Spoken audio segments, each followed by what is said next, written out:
but he was so he was so gassed and behind in the spot that instead of catching the meat of his forearm, I ran right dead into his fist with his momentum coming off of the ropes. Oh, jeez.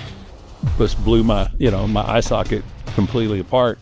He makes me sick. That is what The Undertaker said, in his own words, about the people you are about to meet. Not one wrestler, 10 of them. 10 men who crossed a line that only he was allowed to draw, in a business where crossing that line could end a career or end a life. The Undertaker was never just one of the biggest stars professional wrestling ever produced. Behind the curtain, he became something more important than a champion. He became the judge of the locker room, the man who decided who could be trusted and who could not. Today we count down 10 wrestlers who broke that trust in his eyes and paid the price for it. Some lied to him, some hurt him, some disrespected everything he believed the business stood for. This is the list, counting down from 10 to 1, of the men who made The Undertaker turn cold. Before we get into the stories, you need to understand the world these men were living in. Professional wrestling is not just a television show. It is a business built entirely on trust between the people performing it. Wrestlers throw their bodies at each other, night after night, city after city, sometimes 300 nights a year. They depend on the person standing across the ring to catch them, to protect them, and to tell them the truth about their own condition. When that trust breaks down, even for a second, the entire business becomes unsafe. That is exactly why the wrestlers created their own private system of justice. It was called Wrestler's Court. It started as an idea from veteran performer Dutch Mantel, built to settle disputes among some of the most physically aggressive men on the planet, before those disputes turned into real violence. Inside WWE, The Undertaker became the undisputed judge of that court. Veterans like JBL and Ron Simmons often stood beside him as prosecutors, presenting the case against whoever had broken the code. The punishments were rarely dramatic on the surface. A guilty wrestler might have to buy food and alcohol for the veterans for weeks at a time. Sometimes the punishment was simply exile, being frozen out of the locker room entirely until The Undertaker decided the debt had been paid. This court did not exist to entertain anyone. It existed to protect the business, and to protect the people risking their bodies inside it. Over the years, Wrestler's Court handled all kinds of cases, from small, everyday disrespect to serious violations of the code. Performers were dragged in front of that court for showing disrespect toward a veteran's belongings, for trying to politic their way into extra television time, for being cheap with their money on the road, or for treating their peers as though they were somehow above the rest of the locker room. The sentences were rarely physical. They were about humility, buying meals, buying drinks, standing in front of a room full of your peers and admitting you were wrong. It sounds almost lighthearted from the outside, but the message underneath it was deadly serious. Nobody, no matter how famous, was above the standards of the locker room, and The Undertaker was the man trusted to enforce that idea night after night. That trust was never simply handed to him because he asked for it. It was earned across years of performers watching how he carried himself on the road, how he treated the youngest rookies, and how he handled his own body when it would have been far easier to cut corners. By the time he sat as the judge of that court, nobody in that building seriously questioned whether he had the standing to hold that seat. The 10 men on this list did not always break the literal rules of that court, but in the eyes of the man who presided over it, they broke something even more important. They broke the unwritten code that held the whole locker room together. Let's start the countdown at number 10. Number 10 is Chris Kanyon. In 2003, Kanyon appeared on SmackDown in a segment that was supposed to be comedy. He climbed out of a wooden crate dressed as the singer Boy George, performing a soft pop song directly at The Undertaker in front of a live audience. It was meant to get a laugh. It ended with The Undertaker swinging a steel chair straight into Kanyon's skull. The shot did not look like a performance. It looked real, and it was real. Kanyon suffered a legitimate concussion from that segment, live on television. Behind the scenes, Kanyon was already carrying a heavier burden than most people around him understood. He was quietly wrestling with questions about his own identity, and he wanted, at some point, to portray an openly gay character in his storylines. After that brutal chair shot, Kanyon began to believe something darker had happened to him that night. He came to think he had been targeted, punished harder than anyone else in that locker room, and that his sexuality was part of the reason he had been treated that way. The Undertaker firmly denied any accusation of bullying or prejudice. He said plainly that he hit everybody the exact same way, and that if he swung a chair that hard at another performer, he fully expected that performer to swing one right back at him without complaint. History does support part of that defense. The Undertaker traded equally violent chair shots with major stars like Triple H and Brock Lesnar throughout that same era, and nobody ever accused those exchanges of being personal attacks. but there is still real discomfort sitting underneath this story. Kanyon was a lower card performer. He did not carry the same protection, the same leverage, or the same voice that a top-level star carried. When the most powerful man in the locker room swings that hard at someone with far less power to push back, the line between old-school discipline and simple cruelty starts to blur. This story is not really about proving who was right. It is about forcing a harder question, one that the wrestling business avoided for years. How far was old-school enforcement allowed to go, especially against the people with the least power to defend themselves, before someone finally had to stop and ask if it had gone too far? Kanyon's story drags the darker side of that culture out into the open, and it refuses to let the audience look away from it. Think about the position Kanyon was actually in that night. He was not a headliner with the power to push back on how a scene was executed. He was a mid-card performer trying to survive in a locker room built on hierarchy, walking into a segment where the biggest, most respected man in the room was the one holding the chair. There was no committee to appeal to. There was no human resources office to file a complaint with. There was only the culture itself, and the culture said that whatever happened in that ring was simply part of doing business. That is exactly why this story sits so differently from the others on this list. It forces you to ask whether the code the Undertaker enforced was always fair, or whether it sometimes protected the powerful at the expense of the vulnerable. Wrestling has changed a great deal since then. The industry understands head trauma today in ways it simply did not understand back in 2003. A concussion delivered on live television for the sake of a comedy segment would almost certainly be handled differently now. That distance between then and now is part of what makes this story worth revisiting at all. It also sets the tone for everything else on this list. If the most complicated, most uncomfortable story sits at the bottom of the countdown, it means the stories only get clearer, and in some ways heavier, as we climb higher. Number 9 is Big Show. When Paul White walked through the door in 1999, he arrived with a massive guaranteed contract and an even more massive physical frame, standing nearly 7 feet tall, with athletic ability most big men never come close to possessing. The Undertaker looked at him and saw the future of the entire heavyweight division. He personally took an interest in shaping him, hoping to mold him into the next truly terrifying monster the business had seen in years. But Big Show did not chase that vision with the discipline the Undertaker expected from him. His weight crept steadily upward, his conditioning slipped year after year. Instead of leaning into the intimidating giant role that had been built for him, Big Show gravitated toward being likable, comedic, and friendly with the fans and with his peers. To a lot of viewers, that warmth made him easy to root for. To the Undertaker, it looked like wasted potential sitting right in front of him, plain and simple. He had put his own name, his own time, and his own reputation behind Big Show, and in return, he expected real discipline. Instead, he watched a talented friend chase laughter instead of chasing greatness. The frustration built up for years, until it finally boiled over, and the Undertaker confronted him directly, more than once, calling him a disappointment straight to his face. This was not a scripted storyline moment. It was genuine disappointment, coming from a mentor who felt personally let down by a lack of effort from someone he had invested in. Eventually, the company ran out of patience as well. Big Show was sent down to developmental territory in Ohio Valley Wrestling in 2000, forced to lose the weight, rebuild his conditioning, and rediscover his focus from the ground up